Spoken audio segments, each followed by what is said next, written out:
So ito, may bago pong babala, yung pong mga DDS o plano po nilang hindi daw mag-remit ng 1 linggo dito sa bansa. O pera naman nila yon. Kaso, baka makasama ito lalo kay Tatay Digong. O explain ko po mamaya.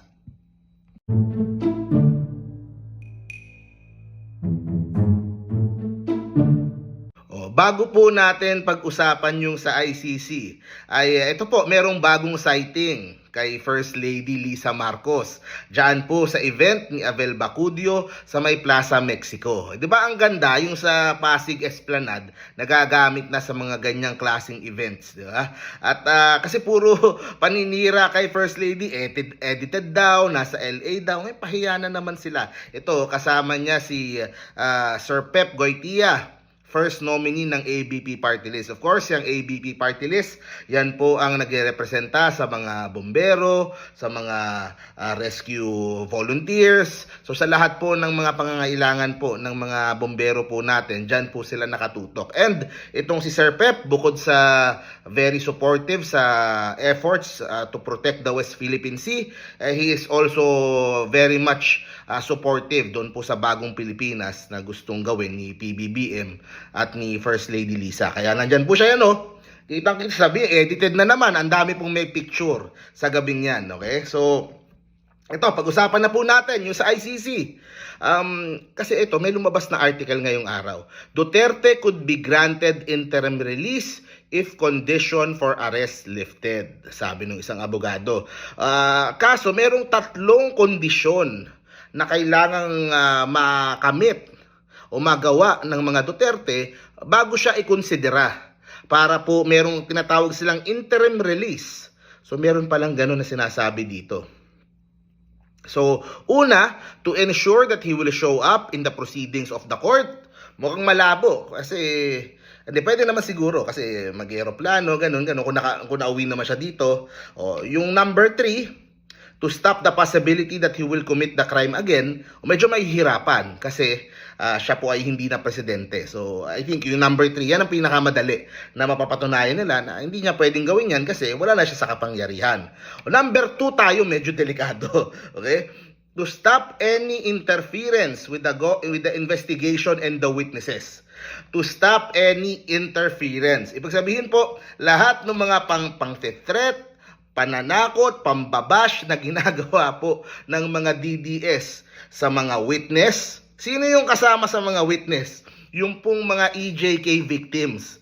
Yung pong pinapalabas po natin dito sa channel po natin na yung pamilya nila, may kapamilya sila, kinuha na lang bigla ng pulis o tapos po ginurgur, tapos yung sa mga death certificate, iba po yung nakalagay.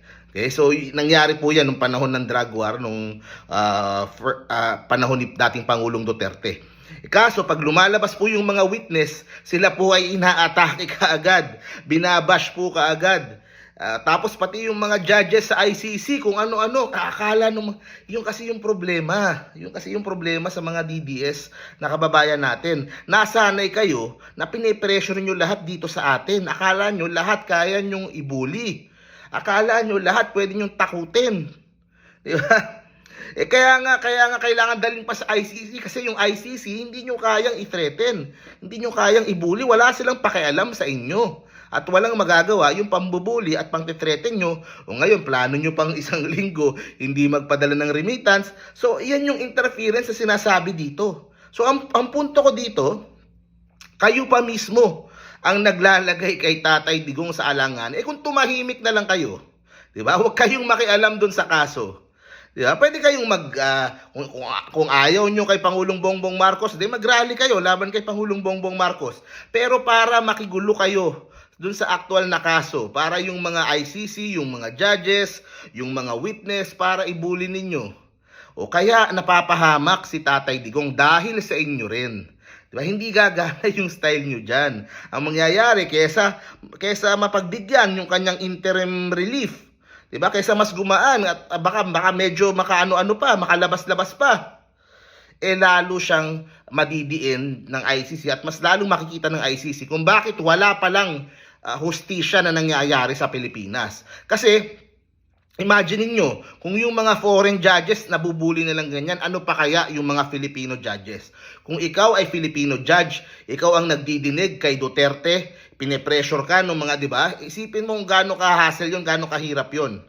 O yung mga kaya makikita ng mga ay hindi nga talaga magkaka-hostisya to sa Pilipinas. So mas lalong napapahamak si Digong kaysa gumanda yung tsansa niya na ma-acquit dito at makalaya. So, yun ang problema eh. O tapos dun sa remittance, wala namang problema. Na kung ayaw nyo mag-remit ng isang linggo, 2 linggo, 1 buwan, yun lang, pamilya nyo yung kawawa, di ba? Eh, pakiramdam ko dyan, sasabihin nung, hindi ako nag-remit, hindi ako, pero pailalim nag-remit. Matitiis ba nila yung pamilya nila, walang kakainin. Di ba? So anyway, it comes to a point na parang kabaliwan na eh. Di ba? Parang kabaliwan na yung nangyayari. At buhay nyo yan, bahala kayo. Pero ulitin ko, kayo ang nagpapahama kay Tatay Digong. Diba? Kesa gumaan yung kanyang pinagdadaanan, mas makikita ng ICC na, teka, kaya pala walang hustisya niya, binubuli nyo lahat ng umaaway iniimbestigahan pa lang namin dito. Buo na isip nyo, ano na nakita nyo, pinapakinggan nyo ba yung mga EJK victims? Binabash nyo pa nga. Sinisiraan nyo pa nga. Ang dami-dami yan. Kung ano-anong mga paninira sinasabi nyo, tinetreten nyo pa. Di ba? O actually, yung mga victims nga hanggang ngayon, may mga threats pa din sila mula sa... Basta, marami na nakausap namin eh. So anyway, yun lang naman ang gusto ko sabihin tungkol dito. So tuloy-tuloy lang po yung coverage po natin. See you po sa next video. Stay safe parati guys. Bye-bye.